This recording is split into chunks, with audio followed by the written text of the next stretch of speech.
Even before I was chosen to represent the women of the world, I always considered myself to be first and foremost a Filipina.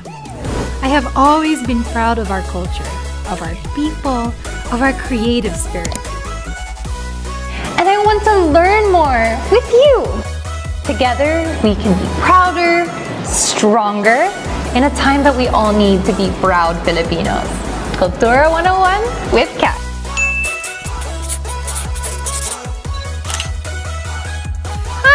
Kumusta kayong lahat? Nagpapasalamat ako sa inyo dahil pinili niyo ako samahan sa kauna-unahang episode ng Kultura 101 with Kat. Let's go! Hi guys!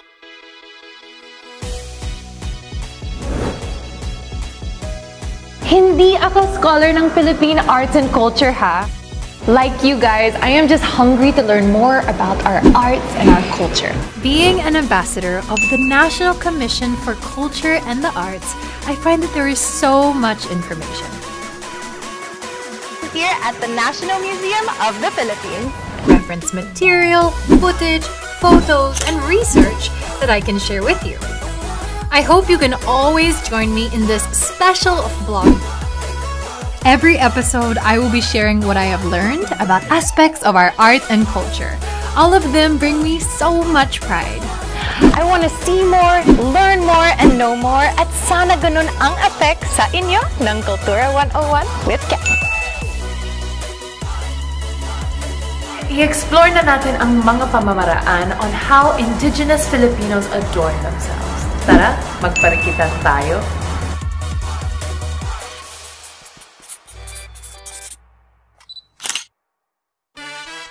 More than just bling, the jewelry and accessories of our indigenous people say so much about their sense of color, style, and beauty. Noon pa man, mahilig ang Pinoy sa parikitan. Even before we were colonized, the islands were a rich source of gold ore.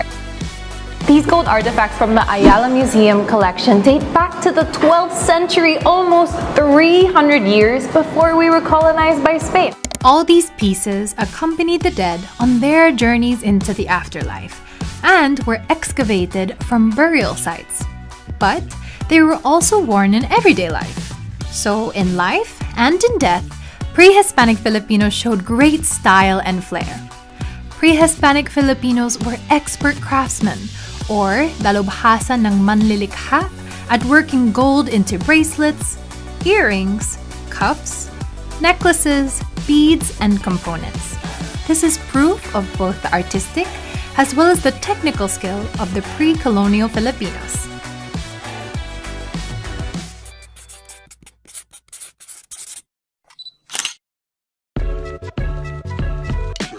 When it comes to personal adornment, our indigenous peoples are known for their love of color and material.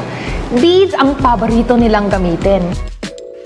Look at their heirloom necklaces of the Kalinga of northern Luzon. These beads come from all over the world and were traded into cordilleras from as far as Venice and Russia in Europe, and China and India and Asia.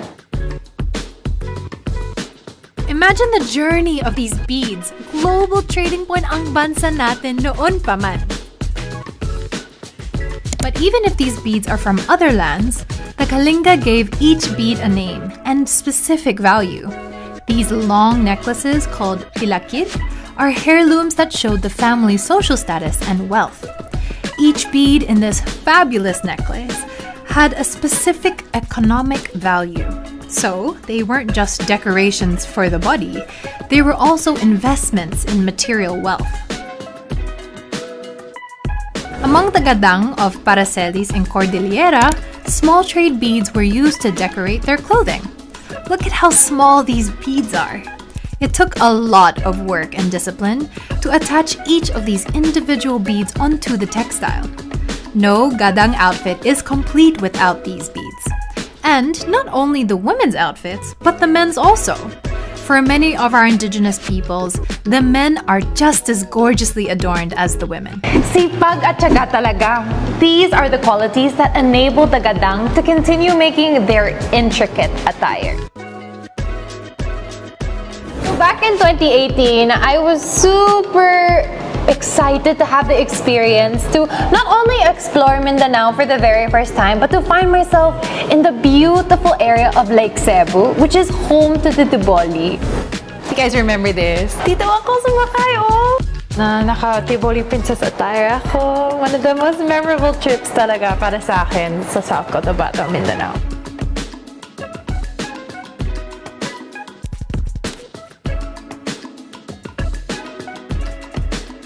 And it was such an immersive experience because I actually had the opportunity to wear one of their traditional dress, complete with the beautiful accessories, and it was an experience like no other. And as a woman, I felt so humbled to see how the Tiboli women were using their skills to create beautiful, traditional pieces. Their skill benefited their families, their communities, and their culture as a whole. When I put on a complete Tiboli outfit, I was wearing a culture of beauty and skill. Every element of the traditional Tiboli outfit shows their love for adornment. Beads, bells, brass belts, and wooden combs. Lahat! Pero, di magulo ang effect. Everything is coordinated and pleasing to the eyes. And the commercial bead necklaces that they make work so well with contemporary fashion. Favorite piece ba ka mo?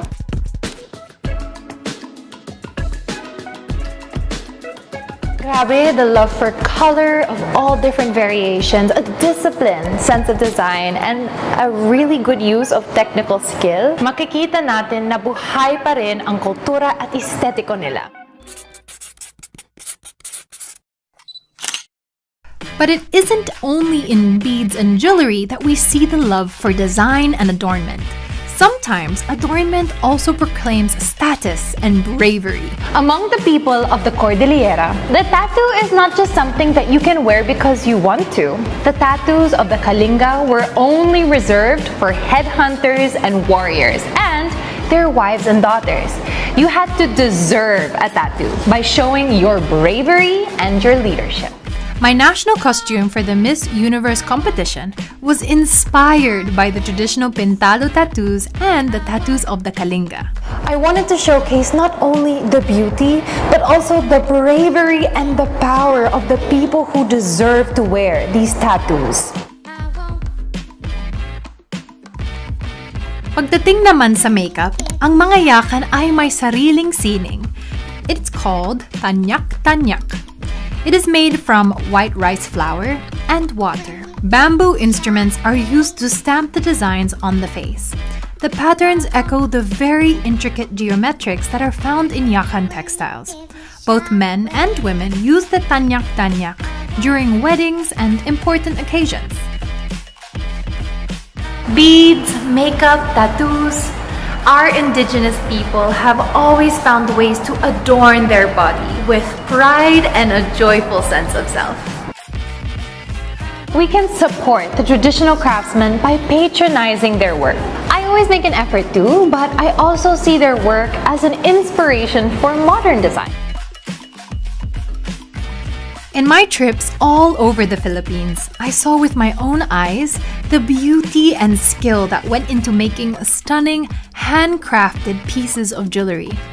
I thought, how can I come up with a modern piece that captures the essence of our people, the beauty of our country? I think something that really drew me towards the symbolism of the Filipino flag is it's something that we're proud of. It's something that represents the country as a whole, and that's the spirit that I wanted to carry as I was on stage and I was representing our country of the Philippines. And ang gusto ko talaga, isang watawat na maaaring suot to be also in a respectful, but also artistically interpretive way. And that's how I came up with the ear cuff. Lahat tayo may sariling kakayahan na mag-interpret ng Filipino symbols. Lahat tayo kayang magsuot ng mga maririkit na palamuti na nagsasabing, Pinoy ako! The beauty that we create and wear on the outside is a reflection of our own souls. We see that in each and every adornment worn by our indigenous peoples. Don't just admire, learn more about the pieces. More important, learn about our fellow Filipinos. Their culture and art will enrich and transform you. Sana'y nagustuhan nyo ang ating unang pagsuri sa Kultura 101. Ako si Kat, Goodwill Ambassador of the National Commission of Culture and the Arts and a proud Filipina. And I want you to be proud too. Join me next week as we discover more to be proud of on Kultura 101 with Kat. Kita-kits!